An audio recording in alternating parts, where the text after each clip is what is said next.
तो आखिरी 15 दिन भी नहीं बचे हैं। अगर आप इफेक्टिवली देखें तो 15 दिन भी नहीं है आपके पास यूपीएससी की प्रिपरेशन के रिगार्डिंग। और मैं तो बोलूंगा ही नहीं है कि अब यूपीएससी की प्रिपरेशन के लिए 15 दिन बचे हैं आपके पास, बिकॉज ये 15 दिन में आप कुछ नहीं प्रिपेयर कर पाएंगे। तो अभी आपकी एंजाइटी बहुत ज्यादा होगी गाइस। एंजाइटी के साथ साथ आपको स्ट्रेस भी होगा, स्ट्रेस के साथ साथ मल्टीपल थॉट्स आपके दिमाग में आएंगे, मल्टीपल थॉट्स के साथ साथ आपके मन में नेगेटिविटी भी भर सकती है। और वो जो नेगेटिविटी है, it is going to kill आपकी सारी मेहनत जो आप पिछले 1 साल या 2 साल से करते हैं।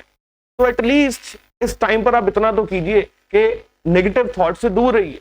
आपको अपने माइंड को कंडीशन करने की जरूरत है कि राइट नाउ मैंने जितना प्रिपेयर किया है वो गुड प्रिपेयर किया है। तो 15 दिन की स्ट्रेटजी जो आखिरी मेरे पास बची है, मैं इसमें क्या ऐसा करूं कि मैं आउटपुट इतनी ज्यादा निकाल दूं कि it should be just like के मैं जाके एग्जाम को क्लियर करने वाला हूं।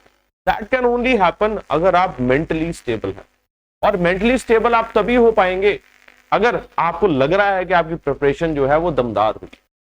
एनीवेज 15 दिन के अंदर अब आप कैसे एग्जाम को टैकल करें, कैसे एग्जाम को टैकल ना करें, उसके बारे में मैं आपके साथ थोड़ी सी बात करना है। मैं तो ये नहीं बोलूंगा कि it is a strategy for the 15 days. I would rather से कि आखिरी 15 दिन के लिए आपके लिए कुछ इंपॉर्टेंट टिप्स हैं जो आपको फॉलो करनी चाहिए, सो दैट ओवरऑल आपका बैलेंस बना रहे, आपकी हेल्थ का बैलेंस बना रहे, आपकी मेंटल हेल्थ का बैलेंस बना रहे, आपकी प्रिपरेशन बढ़िया तरीके से चलती रहे। जितना आपने किया उसमें से मैक्सिमम आउटपुट आप कैसे ले सकते हैं, उसके बारे में हम बात करने वाले हैं। तो guys understand this ultimate truth.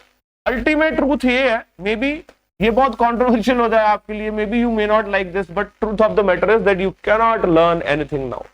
आप कुछ भी नया नहीं सीख सकते हैं अब।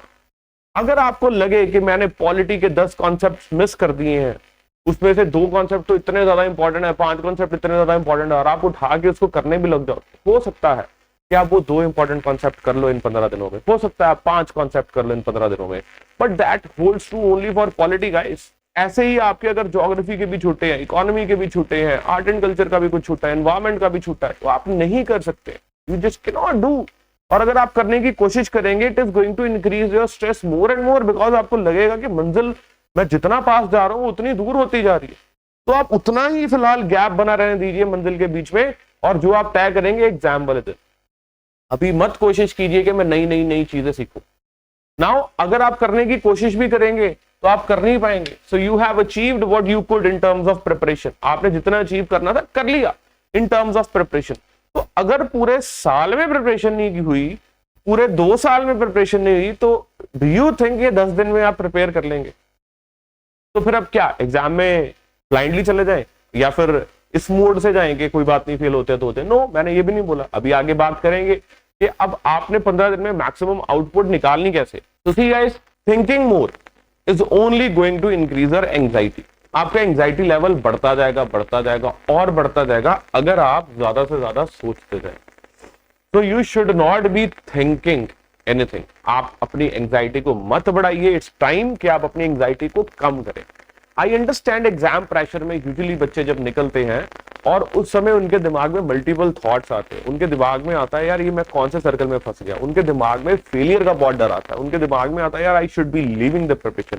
उनके दिमाग में आता है यार वो मेरे फ्रेंड की लाइफ कितनी अच्छी है। उनके दिमाग में आता है यार वो मेरे रिलेटिव की लाइफ कितनी अच्छी है, he is earning so and so, he is well settled, मैं कौन से चक्कर में फंस गया, मैं कौन से सर्कल में फंस गया। ये थॉट्स आना ऑब्वियस है, बट अंडरस्टैंड दिस, ये जो चक्कर में फंसे हो या जिसको आप कह रहे हो कि मेरा ये डिसीजन के कारण मैंने अपने इतने साल इसमें इन्वेस्ट किए, क्या वो ठीक थे? नहीं, आपने खुद ही डिसाइड किया ना।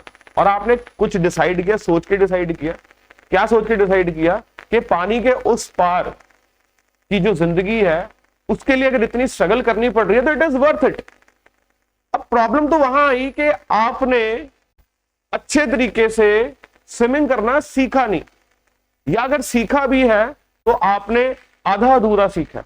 अब आप सोच रहे हैं आखिरी के 10 दिन में मैं पूरी स्विमिंग सीख जाऊं ताकि मैं पानी के उस पार चला जाऊं। Not possible. तो फिर करें क्या? करें ये कि जितनी स्विमिंग सीखी है उससे ही हम दूसरी तरफ जाने की कोशिश करें। अब उसके साथ ही हमारी क्या आती है? स्ट्रेटजी आती है। So what to do then? तो what you need to do, you just need to write on white paper, अपने सामने एक प्रेजेंटेशन रखो कि आपकी प्रिपरेशन के लिए क्या रिक्वायर्ड था। What was required for your preparation, और आपने क्या किया है, what you have done. Preparation के रिगार्डिंग क्या रिक्वायर्ड था और आपने क्या किया है। जब आप इसको पेपर पेन लेके सामने लिखेंगे कि मुझे ये करना था और मैंने ये नहीं किया, फॉर एग्जांपल मुझे सिलेबस के साथ रहना था, मुझे प्रीवियस ईयर क्वेश्चंस करने थे, मुझे 30 कम से कम मॉक टेस्ट सॉल्व करने थे, मुझे यूपीएससी के अदर प्रीवियस ईयर भी करने थे, मुझे कम से कम 5 बार रिवीजन करनी थी, मुझे करंट अफेयर्स करने थे, गवर्नमेंट सोर्सेज से करंट अफेयर्स करने थे, मुझे शॉर्टलिस्ट करने थे सारे important topics with respect to current affairs as well as static, और फिर मुझे अच्छे से इसको समझने की कोशिश करनी थी, मुझे रिवर्स इंजीनियरिंग करनी थी। ये सब आपने करना था, लेकिन आपने किया क्या, आपने शायद मॉक टेस्ट भी छोड़ दिए होंगे, आपने शायद प्रीवियस ईयर भी छोड़ दिए होंगे, आपने शायद सिलेबस को भी नहीं ध्यान दिया। तो ये गैप्स है ना, एनीवे कोई बात नहीं है। अब इन गैप्स को तो फुलफिल आप नेक्स्ट ईयर ही कर पाओगे, लेकिन अभी के लिए कम से कम टाइम में हम बेस्ट क्या करें कि जिस दिन हम एग्जाम देने जा रहे हैं उस दिन हम अपना अटेम्प्ट ऐसा दे के आए कि हो सकता है we end up clearing the examination. उसके लिए रास्ता ये है कि जब आपने गैप्स आइडेंटिफाई किए, उन गैप्स को आपने लिख लिया। फॉर एग्जांपल आपने 40 ईयर प्रीवियस ईयर क्वेश्चन करने थे, लेकिन आपने सिर्फ और सिर्फ 20 साल के प्रीवियस ईयर किए। एग्जांपल 40 ईयर के प्रीवियस ईयर करने थे, आपने सिर्फ 20 साल के किए, तो 20 साल के रह गए। अब अगले 15 दिन में 20 साल के करने की कोशिश मत करना, 10 साल के उठा लो, अगले 10 साल के। सो 10 साल के उठाए आपने, टोटल 30 ईयर प्रीवियस ईयर करके जा रहे हो, more than enough, fair enough, good enough. अब 30 ईयर्स के प्रीवियस ईयर आपने सॉल्व कर लिए टोटल, और उसको अब रिवाइज करते जाओ, मोर and more, again and again. Statements देखो, ऑप्शंस देखो, देखो इसमें से और क्या क्वेश्चन बन सकता है। एटलीस्ट आपको कॉन्फिडेंस आएगा कि मैंने प्रीवियस ईयर किए हैं। 30 ईयर्स के प्रीवियस ईयर बहुत होते हैं, कहने को थोड़े लग रहे होंगे आपको शायद, बट 30 ईयर्स के प्रीवियस ईयर बहुत होते हैं। एंड फॉर दैट मैटर अगर आपको लग रहा है वो भी नहीं हो सकते, तो एटलीस्ट 20 ईयर्स के करी जाओ, रिवाइज करते जाओ। तो this is how you can do this. और साथ साथ 8 दिन है, लेट अस से 8 दिन में 8 मॉक टेस्ट सॉल्व कर लीजिए आप, 800 क्वेश्चन तो हो जाएंगे आपके। Complete mock test, holistic mock test solve कीजिए, तो उसको फिर रिवाइज कीजिए। बस इससे ज्यादा करने की कोशिश मत करना। तो अगर आप सोचो कि आप कोई बुक उठा के पढ़नी शुरू करने वाले हो, तो नो, आज ही छोड़ दो उसको। आपको क्या करना है, अगर कोई मॉड्यूल नहीं भी हो, कोई टॉपिक नहीं भी हुआ, तो उस टॉपिक के एमसीक्यूज करो, एमसीक्यूज प्रीवियस ईयर भी करो और मॉक टेस्ट वाले भी करो, और फिर उससे कॉन्सेप्ट की तरफ बढ़ो पीछे। लेटर से आपको फंडामेंटल राइट्स के ऊपर आपने नहीं प्रिपेयर किया, फंडामेंटल राइट्स पे मॉक टेस्ट कीजिए, प्रीवियस ईयर क्वेश्चन कीजिए, अब फिर उसके बाद कंटेंट पे जाओ पढ़ने के लिए कि फंडामेंटल राइट्स क्या है। इससे आपको याद भी जल्दी होगा, एक तरह से रिवाइज भी हो जाएगा आपको, और आपको परेशानी भी नहीं होगी, आपको कॉन्फिडेंस भी बढ़ेगा। अगर आपके पास नोट्स है तो आपको क्या करना है, 14th डे तक नोट्स को लगातार रिवाइज करना। 15th डे कुछ नहीं करना, छोड़ देना सब कुछ, मेडिटेट करना है, रिलैक्स करना है, सारा कुछ आप में दोबारा आ जाए, जो आपने किया है, ऐसे मोड में चला जाना, बिल्कुल चिल करना है। Talk to your friends, talk to your family कि कल मेरा पेपर है, I am going to give exam, और अपने मैनिफेस्ट कर ही जाना दिमाग में कि जब मैं बैठा पेपर कर रहा हूं तो मेरे सारे क्वेश्चन सही हो रहे हैं, जब मैं कर रही हूं ये वाला क्वेश्चन ये भी सही हो रहा है, एवरीथिंग। स्टार्ट मैनिफेस्टिंग कि मैंने इसके बाद मेंस देने जाना है, मेंस के लिए मेरी ये प्रिपरेशन होगी, फिर मैंने इंटरव्यू क्रैक करना है, फिर अपने आप को लुभासना में मैनिफेस्ट करो। Keep on manifesting yourself as an officer. बहुत स्ट्रॉन्ग पावर होती है मैनिफेस्टेशन की, आपको मैनिफेस्टेशन करी जानी है। You have heard also that famous dialogue Om Shanti Om का, कि अगर आप किसी चीज को शिद्दत से चाहो तो पूरी कायनात उसको आपको मिलाने की कोशिश करते हैं, and that is very true. वो लॉ ऑफ मैनिफेस्टेशन ही है एक तरह से। तो आप हमेशा वही वाइब्रेशंस छोड़ो यूनिवर्स में, it will get back to you, believe me. तो आपने मैनिफेस्ट करना है अपने आप को लगातार इन 15 दिनों में कि मैं एग्जाम क्रैक करने वाला हूं। जितनी प्रिपरेशन की है उसकी रिवीजन करनी है बार बार, और प्रीवियस ईयर क्वेश्चन सॉल्व करते जाना है, और साथ साथ मॉक टेस्ट करते जाना है। 7-8 मॉक टेस्ट सॉल्व कर लो, प्रीवियस ईयर 20-30 ईयर्स के किए उसको रिवाइज करते जाओ, and that is all, that is all. Very important. छोड़ो स्ट्रेस को, उतारो बार, कोई लेना देना ही नहीं है स्ट्रेस का। जो लोग आईएएस नहीं बनते तो क्या उनकी जिंदगियां नहीं होती है? कई लोगों ने तो सोचा ही नहीं था कभी लाइफ में कि हमने आईएएस नहीं बनना, तो क्या वो like they dumb, they living very poor life? No, it's not the truth. But right now the truth of the matter is कि आपको एग्जाम क्लियर करना है, ठीक है? एंड कैसे करना है, that I am telling you. So you have notes with you, revise them again and again till the 14th day.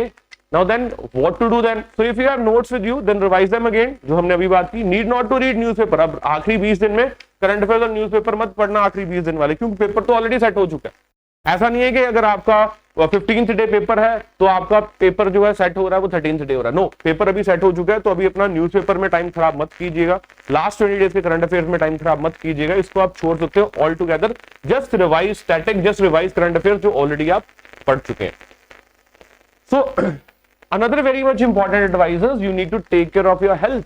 अपनी फिजिकल हेल्थ, अपनी मेंटल हेल्थ का ख्याल रखना बहुत जरूरी है। मेडिटेट करो, रिजुविनेट करो, एनर्जी लेके आओ अपने अंदर, आंखें बंद करो, अगेन टेलिंग यू, मैनिफेस्ट करो, सोचते जाओ, मेडिटेट करो, कुछ भी ना सोचो, सांस लंबी लंबी लो, ऑक्सीजन जाने दो पूरी बॉडी में, feel good, eat good, live good, sleep well, take rest, talk to friends, talk to families. And stress एक ऐसी चीज है जो ऐसा हार्मोन्स रिलीज करती है जो आपको परफॉर्म नहीं करने देगा। So I am not saying this all के I am concerned with respect to के हेल्थ डिटीरियोरेट हो जाएगी या something like that. I am telling you scientifically कि अगर स्ट्रेस लोगे तो आपके हार्मोन ऐसे रिलीज होंगे जो आपका नुकसान करेंगे। डैड्स लेक्चर, मॉम्स लेक्चर नहीं है, this is scientific lecture which I am giving you. So अपने आप को हाइड्रेटेड रखिए, जंक से फिलहाल ये 15 दिन बिल्कुल परे रहिए। You can very well see I am also suffering from common cold and cough right now, तो देयरफॉर मेरी आवाज में भी तब्दीली है। क्यों? बिकॉज आप ऐसा खाएंगे इन दिनों में तो एनीवे आपको वायरल कैच हो सकता है। आपको ख्याल रखने की जरूरत है, आपको अपने बेस्ट वर्जन में आना है। ये 15 दिन बेस्टेस्ट ऑफ योर्स वर्जन जो आज तक किसी ने देखा ही ना हो। आप एक जंग में जा रहे हैं, वो जंग की कंडीशनिंग ये 15 दिन आपकी चल रही है। 20 मिनट मेडिटेट कीजिए, वॉक कीजिए 30 मिनट्स, पानी पीजिए, अच्छा सोइए अच्छे से, घबराइए नहीं, सोशल मीडिया से पीछे रहिए, don't waste your time, that is just wastage of time. आप करते जाएंगे scroll, don't no need to do that. Just आपकी किताबें, आपके नोट्स, आपके करंट अफेयर्स, आपके PYQs, आपके मॉक टेस्ट, आपकी फैमिली, आपके फ्रेंड्स, आपके रिलेटिव्स, आपकी एक्सरसाइज, आपकी स्लीप, आपका गुड फूड, बस नथिंग एल्स। और कभी लो फील करें तो हमारे लेक्चर्स देख लो आगे। So that is all you need to do। अपने आप को बेहतर रखिए and you are going to crack this examination. ये दिमाग में बिठा के जाना एंड यही सच होगा। याद रखना, आंसर तो वो 4 ऑप्शन में छुपा है, उसके बाद तो नहीं है ना, ऐसा तो नहीं है 100 ऑप्शन में से कुछ एक ढूंढना, वो चारों में से एक ठीक है। और इतनी तो तैयारी की है ना कि हम इतना पता लग ही जाएगा वो चारों में से ठीक है। तो घबराहट किस बात की? और आखिरी 20 दिन में हम अपने आप को एग्जाम के नजदीक रह के तैयारी रख रहे हैं। So don't worry at all and take care of yourself, यही मैं आपको बोलूंगा। तो मैं तो ये भी नहीं कह रहा नंबर्स पे कॉल करके अभी आप गाइडेंस लीजिए या कुछ लीजिए, नो, डोंट डू दैट। अभी के लिए अपने एग्जाम की तरफ फोकस रखो। बाद में वो जो प्रेजेंटेशन बनाई है ना आपने, जिसमें आपने जो चीज चाहिए थी करनी, जो नहीं किया आपने, जो गैप्स हैं, आपको लगे यार अब राइट टाइम है उसको गैप्स को फिल करने का, फिर इन नंबर्स पे कॉल करो, फिर इन नंबर्स पे कॉल करके काउंसलिंग लीजिए। इन नंबर्स पे कॉल करके हमारे करियर काउंसलर से बातचीत आप कर सकते हैं, तो they will guide you what you should be doing next. ठीक है guys, thank you very much.